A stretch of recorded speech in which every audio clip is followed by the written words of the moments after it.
Hi, it's me again with Corel Draw tips and tricks. This one's a little tricky, but it's pretty cool and worthwhile doing. And I'm not saying you'll ever do it, but it might teach you some tools. I'm going to take a six-sided polygon. I'm going to hit P to put it in the center of the page. I'm going to make it 12 inches. It just makes it easier math-wise. Because now I'm going to take a 2-point line and I'm going to just snap it to there in the middle. And then I got my nudge factor set on 12 inches. So I can just take the plus key and I've got those two. Shift select the other line, go up to effects and blend. We've got to blend them an odd amount. So we're going to go 7 times. Now you pretty much got to go and break the blend apart for this to work. Hold down your Alt key and just select your lines and Control G. Control D to duplicate. We're working in the center of the page. So we're going to rotate 60 degrees and Control D. This is one before we add some colors. Now, there's only kind of like one train of thought is to do the top first and then the second part. I find it a lot easier to smart fill, especially when I'm doing something for the first time. And because we're starting in the middle, we're going to go, there's 1 block, 2 blocks, 3 blocks, 4 blocks. And what I mean by blocks is we're going that way. Now I need to make another block going this way, kind of making that elbow. Now go those 4 blocks. Well, I went too far. And then go in like that. And you've got that shape kind of looks funny because that's that shape right there. I failed to group this together, but if I grab that right now and nudge it over, I'm gonna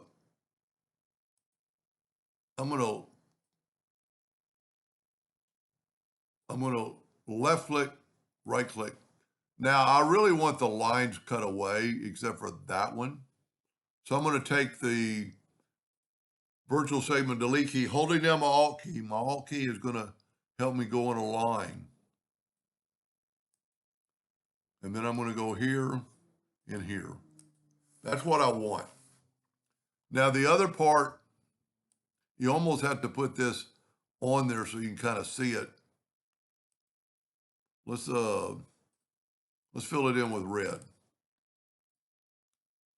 Let's go ahead and group it together. And because I nudged, I can nudge it right back. Now we need to make this inner part. It's kind of tricky to weigh because it's got some funny shapes, but if you want this shape on both sides, we're going to smart fill it with blue. You know, I'm only going to work on half. I want it on half the page. So I'm just going to fill in all these and go just one past it. And then if you look, we want to go there and there to make a square. That's what kind of looks weird on the drawing. Now the red is grouped together so I can nudge it out of the way. And I can grab these, and I didn't get them all. And then I prefer getting rid of the lines. All these lines will be gotten rid of. If you don't hold down the Alt key, see how it forms a box? But if you hold down the Alt key, you can actually draw a line. And then let's go ahead and fill that in with a blue. And because we've nudged, we can nudge it right over. Now I left the lines, but it doesn't matter. See how those lines are broken anyway? There's broken lines all over my page. I'm going to Control G to group it, Control D to duplicate it. And I'm not working the center of the page, so I got to rotate from right there. Now I'm going to rotate it 120 degrees. 120 degrees. So I Control D, but it didn't do it, so I go 240. Now what I'm going to do is take and left click, right click. And now I have things I can color in with a smart fill. I don't know what color you'd put it, but I'm gonna put blue there. And I'm just randomly picking maybe some other colors.